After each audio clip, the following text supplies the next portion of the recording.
حامدا ومصليا ومسلما أما بعد فأعوذ بالله من الشيطان الرجيم بسم الله الرحمن الرحيم إن الله يحب التوابين ويحب المتطهرين صدق الله العظيم. زما ډیر قابل قدر قابل احترام مشرانو کشرانو رونو او د خپلو کورونو په چار دیوارو دننه ناستو پرده نشینو خویندو میندو، الله تبارک و تعالی چې مونږ او تاسو ته د محبوبیت حواله سره بیان کوي، انسان ته دا خواهش او انسان ته دا آرزو ده، انسان غواړي چې زه د الله تعالی دوست شم او الله تعالی ما سره بے حدا بے اندازه محبت شروع کی. نو د دې انسان دا مسله دا به په څه باندې حل کیږي؟ نو قرآن عظیم الشان دا د انسان د هرې مسلې حل دی. قرآن پاک کې ډېر مسائل ذکر شوي دي. د قرآن پاک یو آیت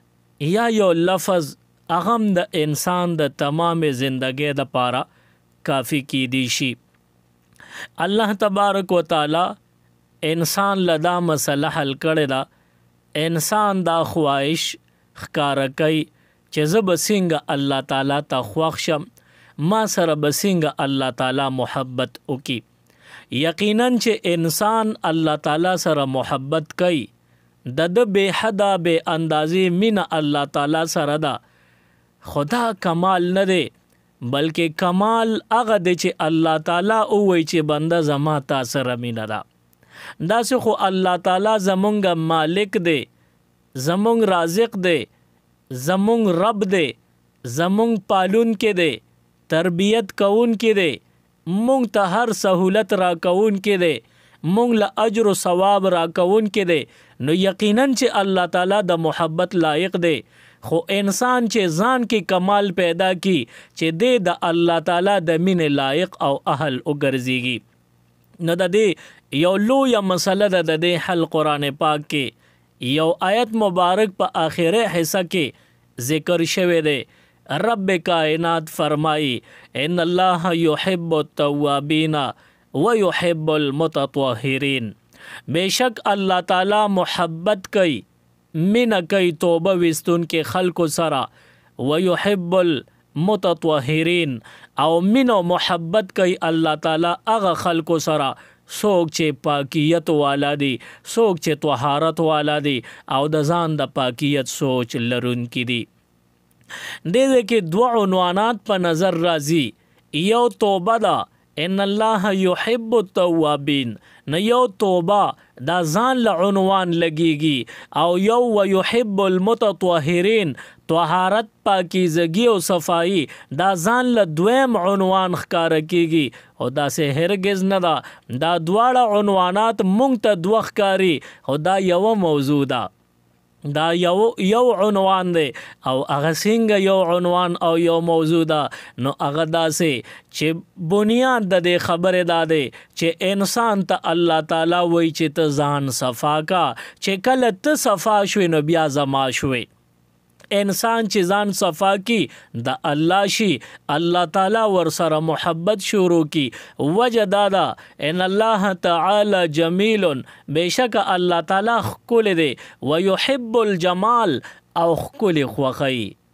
نو انسان ښکلی کیږي په ظاهر شکل و صورت باندې نه، بلکې انسان په ښکلی عمل او په صفائی او طهارت او پاکیزګۍ او په توبه او استغفار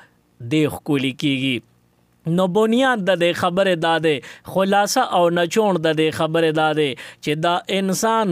ځان صفا کی، دی به الله ته خوښ شي، الله به د سره محبت او مینه شروع کی. نو تاسو به وایئ چې توبه ځان له عنوان او طهارت او پاکیزگی او صفائی ځان له عنوان، نو دا دوه عنوانات نه دي بلکې دا یو عنوان او یوه موضوع ده. هغه داسې چې د انسان دا بدن دا د دوو سیزونو نه جوړ او د دوو سیزونو مرکب دی. یعنی نوم انسان که تاسو وګوره نو دا د دوو سیزونو نه مرکب دی. یو د کې روح دی او یو د بدن دی. نو روح په توبه وستلو باندې صفا کیږي چې یو انسان خپل اندرون او خپل باطن روحانی اعتبار سره مکمل صفا کی نو دا توبه باندې کیږي. نو د ځان صفا کو توبه باندې دی پاکیت او طهارت طرف تلاړ نو اندرون صفا کو او ظاهری صفائی ورته یادی. په توبه باندې باطن صفا شو، اندرون او زړه صفا شو او په طهارت سره پاکیت سره صفای سره بدن صفا شو. یحب المتطهرین کې ظاهر طرف ته اشاره ده. نو خلاصه د دې آیت د حصې دا شوه چې انسان به صفائی کوي او صفائی بیا په دوه قسمه ده، یو ظاهر دی او یو باطن دی. نه یو ښکارا بدن دی نو د دې د صفای خیال ساتل پکاري او یو دننه ظاهر په ځای باطن دی نو د انسان باطن صفا کول پکار دی. انسان چې خپل باطن صفا کوي دا به پس صفا کیږي، دا په توبه او استغفار باندې صفا کیږي چې دی الله نه معافي وغواړي، الله ته وجاړي، دی به په دې باندې صفا شي او پاک بشي. تاسو بوای چې د انسان ظاهری بدن دی نو زګرد و غبار به پیو لګیږي او دغه شانته وګوره نو په د باندې بخیرنواله راشي، خیری به پی راشي، دی بس خاشي، دی به ګندشي، دی بس خاشي. نو دا غیر صفائی دا خو واقعي چې آسانه ده، خدا اندرون او د انسان باطن پس خیرنیږي. مونږ به صفا کو خو اله چې کله دی خیرن شي نو اول دا معلومول پکار دی چې څنګه جامې خیرن نو داسې د انسان دا زړه څنګه خیرنی دی شي. دیتا خو نه دوړه ورزي، نه ګرد و غبار ورزي، نه ورته بل څه ورګندګي ورزي، نو دا زړه به څنګه خیرن شي چې مونږ یې پاک کو. نو حدیث مبارک کې راغلی دی او تاسو دینه خبرم یې حضور نبی کریم صلی الله علیه وسلم فرمایلی دی وای د انسان باطن یعنی د انسان د زړه د خیرنیږي کله چې یو انسان یو ګناه وکړله د هغه یو ګناه د لاسه د په دې زړه باندې یو تور داغ د ګناه ولګي، بیا چې دویمه ګناه یې وکړله دویم تور داغ د ګناه ولګي او کله چې دریم ګناو کې نو دریم تور داغ د ګناه ولګي. رفتا د ګناهونه زیاتي او د پزړه باندې د ګناهونو داغونه زیاتیږي. اخر یو کیفیت او یو حالت دې ته ورسی چې د انسان دا زړه دا خو محدود دی، دا خو لا محدود نه دی، دا خو محدود دی، په دې باندې د ګناهونو داغونه لګیږي، یو پسې بل او بل پسې بل په نمبر او په مزه یو داغ لګیدنو ټول زړه په ګناهونو باندې تور شو. د ګناه دا ګن او د ګناه دا زنګ په دې زړه باندې او لګید نو اوس به د ته خبرې بد ښکاری او بد خبرو کې به د خوشاله وي. نو دغه د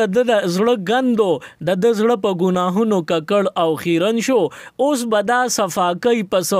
دا به پاکیزه کوي پسو دا به پس پاکیږي. نو حدیث مبارک کې راغلی دی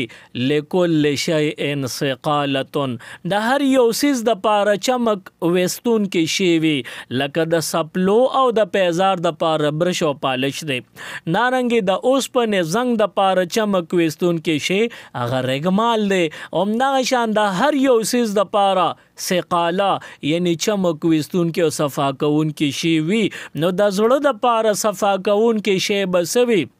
حضور فرمای سقالت القلوب ذکر الله د زړونو سقاله او صفا کون کې شی هغه صرف د الله تعالی ذکر دی چې بنده هر وخت الله تعالی یادای او یو شان دی ذکر کوي په دې سره به د زړه مکمل صفا شي. نو ګوره مونږ او تاسو چې ګناهونه کول د ګناهونو د وجنه د ګناهونو د وبال د لاسه زمونږ زړونه په ګناهونو باندې سخا شو، ګنده شو، ککړ شو، اوس توبم او استلا په توبه باندې زمون ګناهونه مکمل پاک شو. داسې شوه لکه کپړې ته چې د اوبه ور واچولې نو په خیرنه کپړه چې څوک اوبه ور واچي نو هغه خیرې ته نه لو کی او بیا چې کله ذکر د شروع کو نو هغه ذکر به داسې شي چې ستا د زړه نه خیرنواله به ختم کی رونق او روښانتیا او چمک دمک به پکې واپس راولي لکه خیرنه کپړه چې په اوبو کې د وینځله نو پاکه خوشوا او چمک پکې نو او بیا صرف یا صابون دی ور واچو او که نور چمکی نو بلیچ دی ور واچول او بیا د هغه کپړه په ګرم اوبو باندې ووینځله او ومږله نو اوس به د دې نه هغه ګند غبار او دغه ټول ګندګي به ترې نه لاړه شي توروالی او داغونه به ترې لاړ شي او دغه کپړه به بارونق او چمکداره پاتې شي او همدغه شان د انسان زړه د توبې سره زړه صفا شو او ذکر الله سره د ټول زړه داسې روښانه شو چې د زړه مطمئن شو الله تعالی دغه ځای فرمایي الا بذکر الله تطمئن القلوب خبردار د انسان او د زړونو اطمینان دا د الله تعالی په ذکر کې پروت دی چې کله انسانان ذکر د الله تعالی کوي الله تعالی یادوي د دې انسانانو زړونه مکمل پاکیزه صفا او بالکل پاک شي دوی بیا الله تعالی ته خوښ شي نو انسان ته الله تعالی وایي چې یو خو ته توبه په صدق دل سره وباسه دویم دا چې ته باطن پزې ظاهرم صفا کا څنګه چې باطن صفا کې داسې به ظاهرم صفا کې چې دا دواړه طهارت درته حاصل شو اوس به الله تعالی ته خوښ او محبوب وګرځېږي یو روایت کې راغلی دی دا زړه به پاکیږي څنګه نو وی حضرت ابراهیم علیه السلام ته الله تعالی حکم وکړ یا ابراهیم دا خپل زړه دی ووینځه نو ابراهیم علیه السلام په دې خبره پوهېده نه نو الله تعالی نه تپوس کوي پروردګار دا زړه د سینې نه د راویستو شی نه دی چې زه یې د سینې نه روکاږم او بیا یې اوبو ته ونیسم او چې صفا شي ووینځلی شي نو اوچ به کم واپس به پسینه کې کېک دما نو دا خدا سي شي نه دی چې د سینې نه روزي او بارې وینځم بیا اوچ کم واپس کېدم نو د دې د وینځلو څه طریقه ده نو الله رب العالمین وته فرمای ابراهیم علیه السلام د سترګو نه اوښ کې توې کا ستا د سترګو نه اوښ کې تلل دا د زړه صفایي او طهارت او پاکیزګي ده د سترګو نه چې اوښ کې لاړلې د سره به د زړه پاک شي نو ته به وایې چې د سترګو نه اوښ کې راتوې شوې نو په مخ باندې په رخسار باندې راغلې په ګریوان باندې راغلې او زیات نه زیات کمیس د په تر شو نو په دې خو کمیس لون شو نو زړه ته خدا اوخ کې او نه رسېدې نو دا څنګه زړه پاکي نو دا سه هرګز نه ده بلکې کله چې انسان او جاړي نو د زړه نه درد او د دماغ او سوچ د وجې نه اوخ کې د دننه نه بدن نه راشي نو په دې دن زړه او وینځل شو او اوس بهر د سترګو په لار راتوې شولې نو د دې نه معلومه شو چې زړه په دغه طریقه وینځل کېږي چې د سترګو نه دوه اوخ کې لاړ او اوخ کې پریوتلې په دې اوخ کو باندې ستا زړه پاک شو او ته الله تعالی ته قریب او نږدې شوې او ته د الله تعالی خوښ او محبوب وګرځېدلې زمونږ او ستاسو د سترګو نه چې کمې اوښ کې تویږي نو دا اوښ کې اسې د اوبو ساز کې مه ګڼه بلکې دا اوښ کې زمونږ د معافۍ او آخرت کې د بخښنې سبب ګرځېږي زمونږ او ستاسو د سترګو اوښ کې دا ډېرې زیاتې قیمتي دي خپل پاک پیغمبر صلی الله علیه وسلم فرمایلی دي قطرة تخرج من عین المؤمن من خشیت الله تعالی خیر من الدنیا وما فیها یو اوخ چې د الله تعالی د یری د وجه د بنیادم د سترګو نه راتوي شولا نو د دې اوخ کې د خاطره دل الله اجر و ثواب ورکي او دا اوخ که دومره قیمتي ده د الله تعالی په نظر کې خیر من الدنیا وما فیها دنیا او سچ په دنیا کې دي د دې نه دغه یو قطره اوخ که افضله مبارکه او برکتي ده د قیامت په ورځ بم دا اوخ کې زمونږ او ستاسو په کار راځي د قیامت ورځ بشي او جهنم به میدان عدل ته یعنی حشر میدان ته را روان شي فرشتو به په زنځیرونو کې نیولي وي او راکاږي به او جهنم به دی خوا د انسانانو خوا ته راوړي نو دا جهنم به دومره ګرمایش کوي دا به دومره تود او ګرم وي چې 1500 کاله فاصله کې لرې به پروتي او دی خوا را روان وي فرشتې به راکاږي مزل به د انسانانو او د جهنم ترمنځ دومره وي لکه 1500 کاله چې مزل کیږي دونه لرې دی خو ګرمایش یې دومره ډېر را ورسېدو چې د دې ټولو مسلمانانو او د ټولو انسانانو پر ورځ د محشر چې څومره ولاړ دي د ټولو دا پنډې د جهنم ګرمایش ورله رارسي او د پنډو دا رطوبت او ټینګوالی هغه به ورله ویلي کی او چې کله دا پنډې ویلې شوې نو دې کې لوزنس او سستوالی راغې نو د دوی دا پنډې به بالکل کار پرېږدي او دوی به راپروزي دوی به څنګه راپروزي وینې دا چې دا به پړ مخې وي نو دغه وخت کې انسان به څنګه پروت وي نو دا انسان دا تاسو به کتلی چې کله دې مانځه ته ودرېږي د ولاړې نه سجدې له روان دی نو دې لومبې د خپو دا ګوتې دا پنجې راماتې کی او دا پنډې ولګوي په ځمکه باندې نو دغه وخت کې د دا لاسونه لا په ځمکه نی لګولې نو دی کم پوزیشن کې ولاړ دی نو د قیامت په ورځ به د جهنم 1500 کاله فاصله کې لرې وي خو د هغې ګرمایش به د دې خلکو د پنډو له راورسي نو پنډې به سست شي راپرو بځي کار به پرېږدي دې کې لچک به ختم شي نو چې خلک دا پنډې په ځمکه ولګي شاته پنجې به رابرغې وي پنډې به لګېدلې وي نو دې به دغه شان پاتې شي دغه وخت کې دا جهنم را روان دی را نږدې کیږي نو حضور علیه الصلاة والسلام پریشان شي چې دا خو زما امت طرف ته راځي ټول انسانان به سوځي خو زما امت چې پکې دی نو دغه وخت کې حضور علیه السلام د اور ته واپسې اعلان کې چې ته واپس شه نو جبرائیل علیه السلام را مخکې شي او د اور ته وی ای اورا دې کې د حضور علیه السلام امت دی نو په هغې باندې ته حمله کې او ته پې سوځېدو حاوي کېږي نو دا اور به بیا هم نه منې کېږي را روان به وي جهنم به را رواني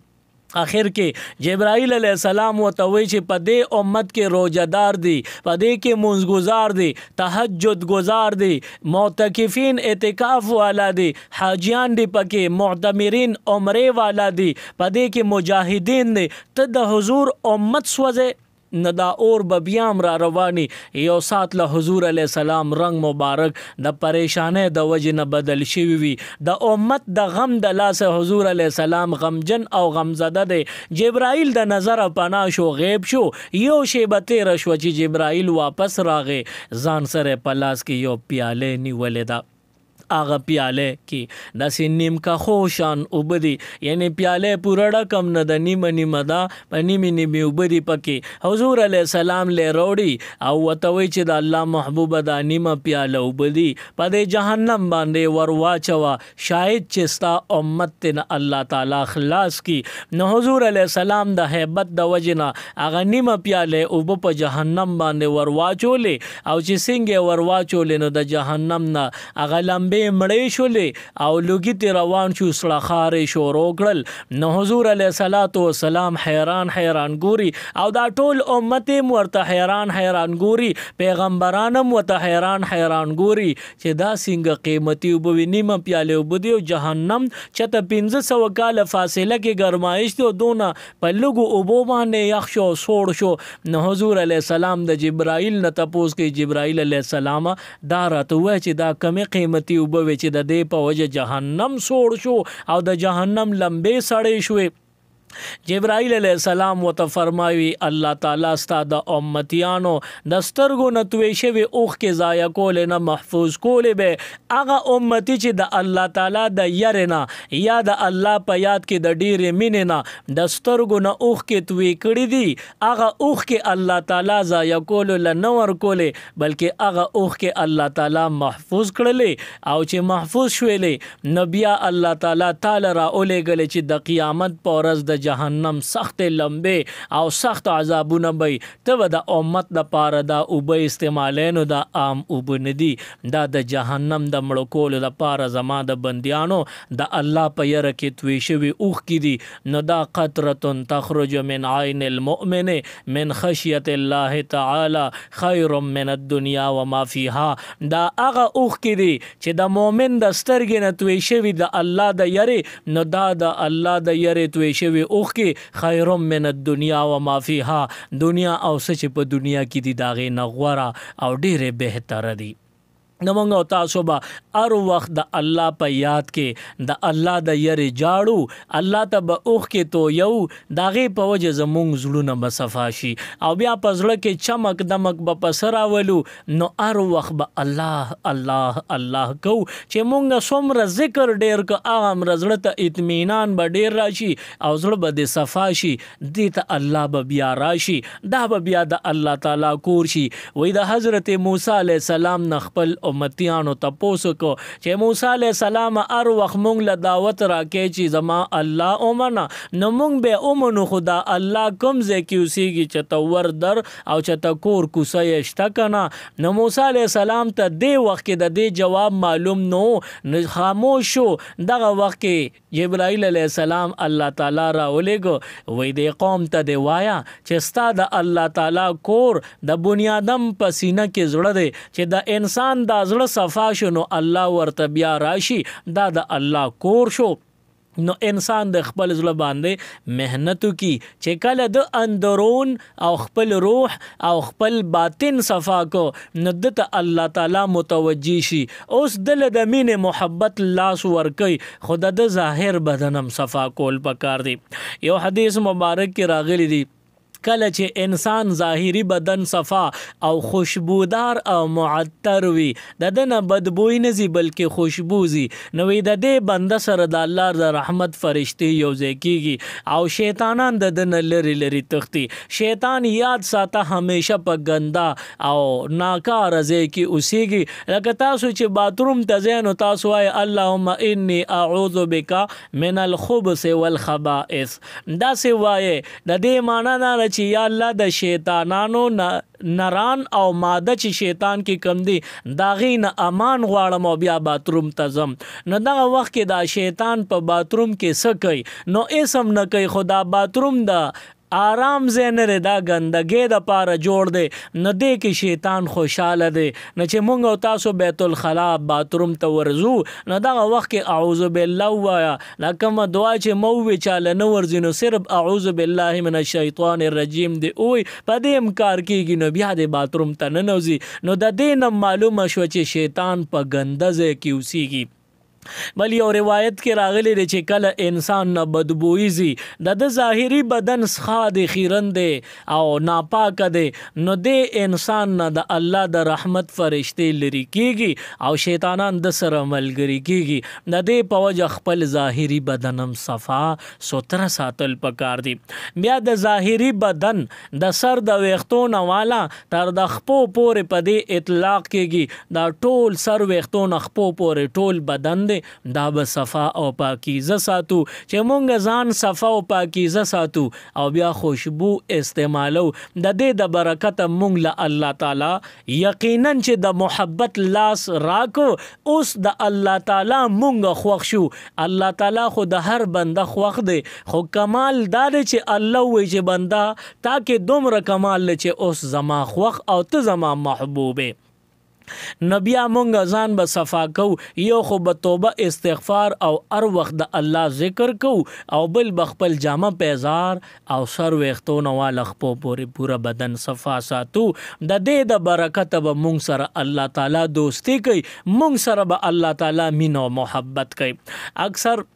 انسان د داخله صفائی اونکی نو د داخله نه چې کوم بدبوئی بل چا باندې لګيږي نو پدې باندې الله تعالی ناراضه کیږي د سره چې کوم د نیکی او د بدې د لیکلو فرشتي کرامن کاتبین اغوی تم تکلیف رسیږي د دې د وجه نه مسواک ډېر استعمالول پکار دی او مسواک استعمال په دې وخت کې نایاب شوی دی خلکو مسواک استعمال پرېخي دی او د مسواک دغه مسنونیت او او چې کم رواج دی نو دغه د خلکو نه ایر شوی دی. نو مسواک ډیر استعمالول پکار دی او چې نن سبا چا مسواک استعمال کو داسې دا لکه چې د اویا شهیدانو عمر برابر ثواب دته الله تعالی ورکوي یا د سلو شهیدانو برابر ثواب ورکوي. ځکه حدیث مبارک کې راغلی دی وای زما یو سنت طریقه چې خلکو نه پاتې شي او په هغه وخت کې زما سنت طریقه چا ژوندې کړله الله تعالی په دې بندل د سلو شهیدانو ثواب ورکوي. نو دې وخت کې مسواک څوک هم نه استعماله چې ته خاص خلک بی او ډیر نیکان خلک بی چې هغې به مسواک لګی ګنې عام خلکو مسواک بالکل ایر کړی دی او د دې د وجې نه نقصان خلکو ته یقینا چې رسیږي. تاسو به وایئ چې د خولې صفایي دا مقصود ده نو ټوت پیسټ باندې کو برش او ټوت پیسټ مونږ استعمالو نو یقینا چې تا د خولې صفایي وکړه دا واقعي چې مقصود او مطلوب دی د خولې صفایي دا عبادت دی خو په سنت طریقه باندې ته دا عبادت ولې نه کې نو سنت طریقه دا ده چې مسواک هم استعمالوه. نو موږ دا نه وایو چې برش او ټوت پیسټ مه استعمالو بالکل بېشکه بېشوبې برش او ټوت پیسټ هر وخت استعمالوه خو چې څومره برش ټوت پیسټ استعمالې نو د دغې په نیمه کم از کم مسواک بلکې هر چارهدام کې مسواک استعمال کنو په دې کې ډیر زیات اجر و ثواب وي. حدیث مبارک کې راغلی دی السواک مطهرۃ للفم دا مسواک دا د خولې د پاکیت یو آله ده د خولې د صفایې آله ده و مرضات للرب او د الله تعالی د خوشنودی او د الله تعالی د رضامندی سبب دی. انسان نه الله تعالی په دې باندې رضا کیږي چې انسان هر وخت مسواک کوي او د خولې صفایي کوي.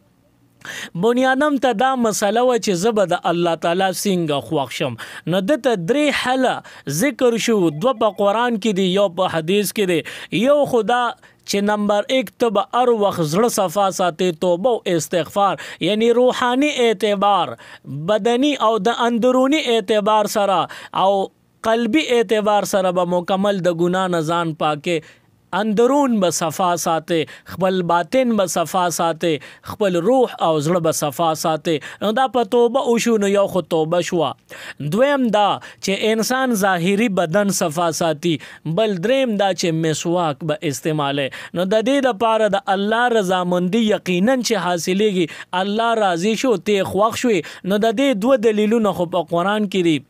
یو دا چې الله و ان الله يحب التوابین توبه وباسا مینه بد سره الله کوي و يحب المتطهرین دویم دا چې خپل ظاهری بدن هم صفا ساته جامه په هزار صفا ساته د الله و در سره مینه پیدا د الله بخښ شي. او دریم دلیل په حدیث مبارک کې دی السواک مطهرۃ للفم و مرضات للرب مسواک د خولې د پاکیت آله ده او د الله د رضامندی سبب دی. نو مسواک د خلکو نه ایر دی دا واپس راژوندې کول پکار دی. نارینه او زنانو لپاره یو حکم دی هر چارهدام کې نارینه به مسواک استعمالی سنت طریقه د ثواب دی زنانه به مسواک استعمالی سنت طریقه د ثواب دی. مور بی د مؤمنانو عائشه صدیقه رضی الله عنها مسواک استعمال کړی دی نو حضور علیه السلام ټول امت د پاره خاص کر بیبیانو د پاره دا یو سبق او تعلیم دی چې زنانه به هم مسواک استعمالی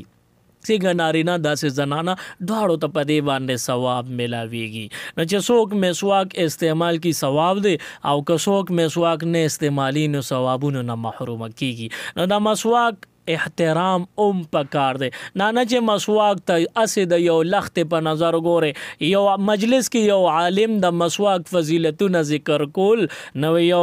ګستاخ په ګستاخانه انداز کې ودرېدو او د مسواک بې ادبي وکړه خوا کې یو کس ناسو داغه د جیب نه مسواک راواغشتو او مولوي صاحب ته مخامخ کوته ونیو صاحب ته د دې فضیلتونه ذکر کې دې کې د فضیلت او د برکت او د ثواب سدي دا خو عام د یو وشنه لخته د نو پدې کې اوس دونه سوا تاسو په خله کې وخه شاته خپل شرمګا کې تو کوي زی پدې ځای کې وخم العیاذ بالله د مسواک غټه ګستاخی به د دغه مجلس کې چې څومره خلکو ټولو توبه وسته او دې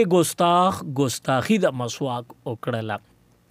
دا سړی کور ته لاړ، د ښځه نور څوک نو به صرف دی او د پیغله لور به په کور کې اوسېدل. یو 6 میاشتې د دې بې ادبۍ چې تېرې شوې، اوس د په خېټه کې درد او مروړ پیدا شو. نو باتروم ته تلو راتلو، اخر کې پتللو راتللو دومره تنګ شو چې لور ته وی چې بچې ته کمرې ته ننوځه او بار روزه ما اړخته شو، زه به د کور په دې انګړ کې ناست یم، نو څه به باتروم ته ځم راځم تللی نشم، دومره کمزورې شوم چې همدې انګړ کې که څه راځي نو کوم به همدلته به ناست یم. کتاب لیکلی دی وی یو شیبه لوسې پوسې وکړلې او ډیر تکلیف برداشت که، اخر کې د دنه په دغه ځای باندې یو اوږده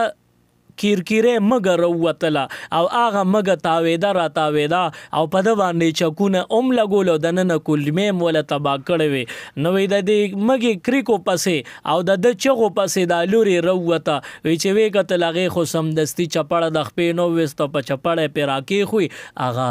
مګه یې مړه کړه. او بیا پلار ته وی چې دا کوم ځای و دا سو؟ نو وی پلار ورته وی چې بچیه 6مه میاشت د نن اوس پوره شوه، 6 میاشتې پوره شوې چې د نن زما کله چې مې د مسواک بې ادبي کړې د هغه وخت نه مې خېټه کې درد او سوزش او تکلیف شروع شوی دی.